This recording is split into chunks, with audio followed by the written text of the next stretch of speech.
जय श्री कृष्ण। स्वागत है आप सभी का हमारे चैनल भक्ति ज्ञान में।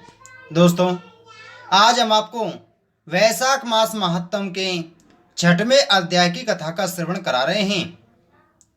श्री नारद जी कहते हैं, हे राजेंद्र, सुनो, मैं संक्षेप से माधव के पूजन की विधि बतला रहा हूँ। महाराज, जिनका कहीं अंत नहीं है, जो अनंत और अपार हैं, उन भगवान की अनंत की पूजा विधि का अंत नहीं है। श्री विष्णु का पूजन 3 प्रकार का होता है, वैदिक, तांत्रिक तथा मिश्र। तीनों के ही बताए हुए विधान से श्री हरि का पूजन करना चाहिए। वैदिक और मिश्र पूजन की विधि ब्राह्मण आदि 3 वर्णों के ही लिए बताई गई है, किंतु तांत्रिक पूजन विष्णु भक्त शूद्र के लिए भी विहित है। साधक पुरुष को उचित है कि शास्त्रोक्त विधि का ज्ञान प्राप्त करके एकाग्रचित्त हो ब्रह्मचर्य पालन करते हुए श्री विष्णु का विधिवत पूजन करे। भगवान की प्रतिमा 8 प्रकार की मानी गई हैं। शिलामयी, धातुमयी, लोहे की बनी हुई, लीपने योग्य, मिट्टी की बनी हुई, चित्रमयी, बालू की बनाई हुई, मनोमयी तथा मणिमयी। इन प्रतिमाओं की प्रतिष्ठा स्थापना 2 प्रकार की होती है, एक चल प्रतिष्ठा और दूसरी अचल प्रतिष्ठा। हे राजन, भक्त पुरुष को चाहिए कि वह जो कुछ भी सामग्री प्राप्त हो उसी से भक्ति भाव के साथ पूजन करें। प्रतिमा पूजन में स्नान और अलंकार ही अभिष्ट हैं, अर्थात भगवती ग्रह को स्नान कराकर पुष्प आदि से श्रृंगार कर देना ही प्रधान सेवा है। श्री कृष्ण में भक्ति रखने वाला मनुष्य यदि केवल जल भी भगवान को अर्पण करे तो वह उनकी दृष्टि में श्रेष्ठ है। फिर गंध, धूप, पुष्प, दीप और अन्न आदि का नैवेद्य अर्पण करने पर तो कहना ही क्या है। पवित्रता पूर्वक पूजन की सारी सामग्री एकत्रित करके पूर्वाग्र कुशों का आसन बिछाकर उस पर बैठे। पूजन करने वाले का मुख उत्तर दिशा की ओर या प्रतिमा के सामने हो। फिर पाद, अर्ध, स्नान तथा अहरण आदि उपचारों की व्यवस्था करें। उसके बाद कर्णिका और केसर से सुशोभित अष्टदल कमल बनावे और उसके ऊपर श्री हरि के लिए आसन रखें।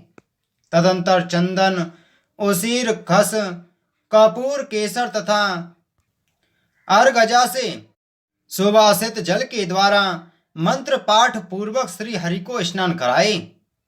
वैभव हो तो प्रतिदिन इस तरह की व्यवस्था करनी चाहिए। स्वर्ण धर्म नामक अनुवाद महापुरुष विद्या, सहस्त्र शीर्षा आदि पुरुष सूक्त तथा साम वेदोक्त नीराजना आदि मंत्रों द्वारा श्री हरि को स्नान कराए। तत्पश्चात विष्णु भक्त पुरुष वस्त्र, यज्ञोपवीत आभूषण, हार, गंध तथा अनुलेपन के द्वारा प्रेम पूर्वक भगवान का यथा योग श्रृंगार करे। पुजारी को उचित है कि वह श्रद्धा पूर्वक पाद, आचमनीय, गंध, पुष्प, अक्षत तथा धूप आदि उपहार अर्पण करें। उसके बाद गुड़, खीर, घी, पूड़ी, मालपुआ, लड्डू, दूध और दही आदि नाना प्रकार के नैवेद्य निवेदन करें।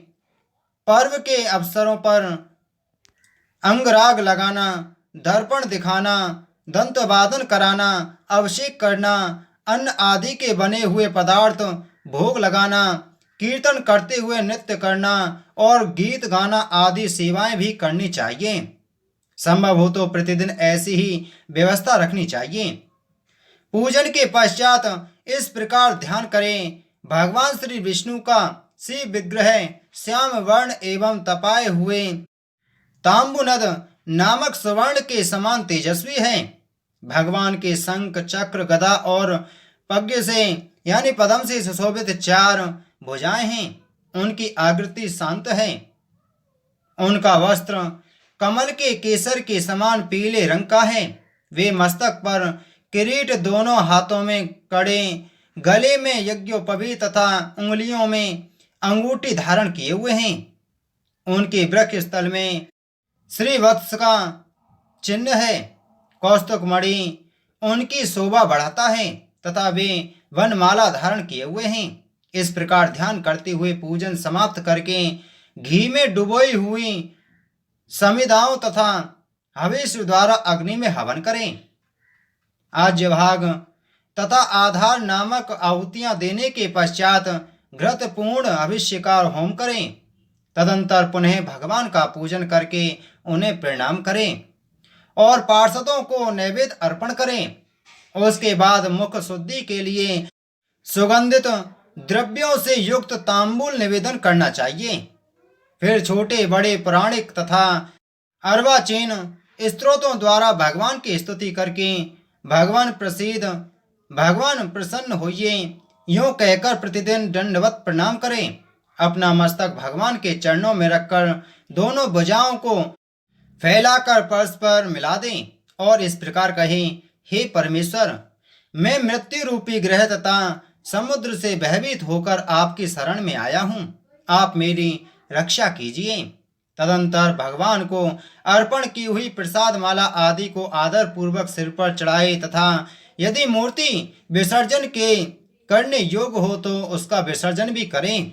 ईश्वरीय ज्योति को आत्म ज्योति में स्थापित कर लें।